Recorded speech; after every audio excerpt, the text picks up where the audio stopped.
Ministry of home affairs Bharat सरकार की तरफ से सशस्त्र सीमा बल यानी एसएसबी के अंतर्गत सब इंस्पेक्टर के रिक्त पदों पर भर्ती हेतु आवेदन आमंत्रित किया गया है। रिक्त पदों के विवरण की बात करें तो सब इंस्पेक्टर पायोनियर के 20 पदों पर एवं सब इंस्पेक्टर ड्राफ्ट्समैन के 3 पदों पर, सब इंस्पेक्टर कम्युनिकेशन के 59 पदों पर तथा sub inspector staff nurse female के कुल 29 पदों पर भर्ती की जाएगी। आवेदन प्रक्रिया की बात करें तो आवेदन सिर्फ ऑनलाइन माध्यम से ही स्वीकार्य किए जाएंगे। शेष अन्य भी किसी माध्यम से किया गया आवेदन स्वीकार्य नहीं होगा। वेतनमान की बात करें तो वेतन 7 CPC लेवल के अंतर्गत बेसिक पे 35,400 रुपये से लेकर 1,12,400 रुपये प्रति माह एवं शासन के नियमानुसार अन्य भत्ते भी दिए जाएंगे। योग्यता की बात करें तो सब इंस्पेक्टर पायोनियर के पद हेतु age limit up to 30 years होनी चाहिए। साथ ही आवश्यक शैक्षणिक योग्यता सिविल इंजीनियरिंग में डिग्री या डिप्लोमा किसी भी रिकॉग्नाइज्ड यूनिवर्सिटी या इंस्टीट्यूट से होनी चाहिए। वहीं सब इंस्पेक्टर ड्राफ्ट्समैन के लिए आयु सीमा 18 से 30 वर्ष के बीच होनी चाहिए। इसेंशियल क्वालिफिकेशन 10th पास होनी चाहिए एवं नेशनल ट्रेड्समैन सर्टिफिकेट किसी भी ITI से 2 साल का होना चाहिए एवं 1 साल का ऑटोकेड गवर्नमेंट इंस्टीट्यूशन से एक्सपीरियंस सर्टिफिकेट होनी चाहिए।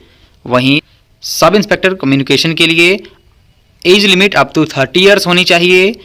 आवश्यक शैक्षणिक योग्यता electronics and communication, computer science या इंफॉर्मेशन टेक्नोलॉजी इंजीनियरिंग या फिजिक्स, केमिस्ट्री और मैथमेटिक्स वाले साइंस में से किसी भी एक में डिग्री मांगी गई है।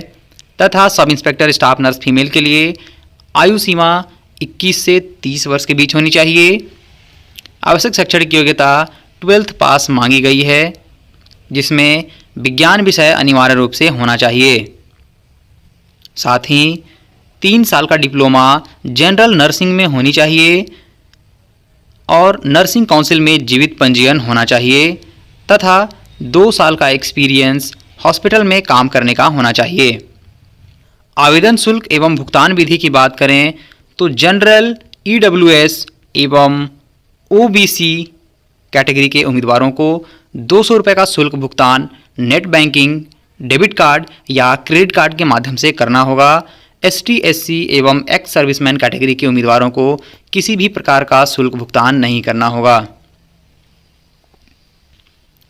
चयन प्रक्रिया की बात करें तो शारीरिक योग्यता परीक्षा एवं लिखित परीक्षा, मेडिकल एवं दस्तावेज सत्यापन के माध्यम से उम्मीदवारों का चयन किया जाएगा, जिसके लिए विभाग की ऑफिशियल वेबसाइट ssbrect.gov.in पर एडमिट कार्ड जारी की जाएगी। अलग अलग पदों हेतु शारीरिक मापदंड अलग अलग निर्धारित की गई है।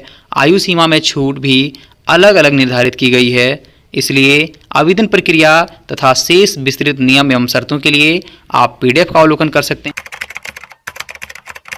छत्तीसगढ़ शासन उच्च शिक्षा विभाग मंत्रालय रायपुर के पत्र क्रमांक के अंतर्गत आपका उच्च शिक्षा संचालनालय में शैक्षणिक सत्र 2023-24 में महाविद्यालय में प्राध्यापक, सहायक प्राध्यापक के पद के लिए रिक्त पदों के विरुद्ध अतिथि व्याख्याताओं के रूप में अध्यापन कार्य करने के लिए आवेदन पत्र आमंत्रित किया जाता है। आवेदन करने की अंतिम तिथि है 27/10/2000। अच्छा अवसर है।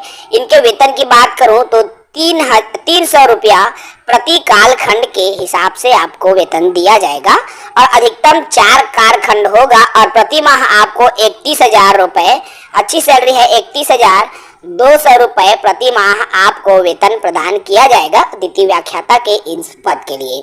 इसके लिए अलग अलग विषयवार पदों की मैं बात करूं तो देख सकते हो, प्राणी शास्त्र के अध्यापक के 1 पद हैं, सहायक प्राध्यापक के 2 पद हैं, गणित विषय में प्राध्यापक के 1 पद हैं, सहायक प्राध्यापक के 1 पद हैं, भौतिक शास्त्र में प्राध्यापक के कोई पद नहीं है, सहायक प्राध्यापक के 2 पद हैं, रसायन शास्त्र में प्राध्यापक के 1 पद हैं, सहायक प्राध्यापक के कोई पद नहीं है, राजनीति विज्ञान में प्राध्यापक के 1 पद और सहायक प्राध्यापक के भी 1 पद हैं, इतिहास में प्राध्यापक के 1 पद और सहायक प्राध्यापक के भी 1 पद हैं, अंग्रेजी में 1-1 पद दोनों में है, साथ ही साथ हिंदी में भी प्राध्यापक और सहायक प्राध्यापक के 1-1 पदों पर भर्ती का नोटिफिकेशन आया हुआ है।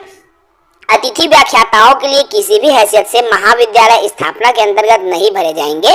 लोक सेवक की विहित परिभाषा के अंतर्गत लोक सेवक नहीं माने जाएंगे। देखिए साथियों, ये जो भर्ती निकाली गई है अप्रैल 2024 तक के लिए अतिथि व्याख्याता के पद पर भर्ती है, तो आपको ध्यान देना होगा ये कोई नियमित पद नहीं है और न ही सहायक प्राध्यापक की भर्ती है, अर्थात ये अतिथि व्याख्याता की भर्ती है। और आप यदि आवेदन करना चाहते हैं तो याद रखेंगे, ठीक है। तो जो भी साथी इच्छुक है वो आवेदन कर सकते हैं। आवेदन करने के लिए आपको क्या करना होगा, कैसे कैसे आपको आवेदन करना होगा, तो साथियों आवेदन पत्र को आपको निर्धारित प्रारूप में, देखिए इसमें वैसे तो कुछ ज्यादा दिया नहीं है साथियों, ठीक है।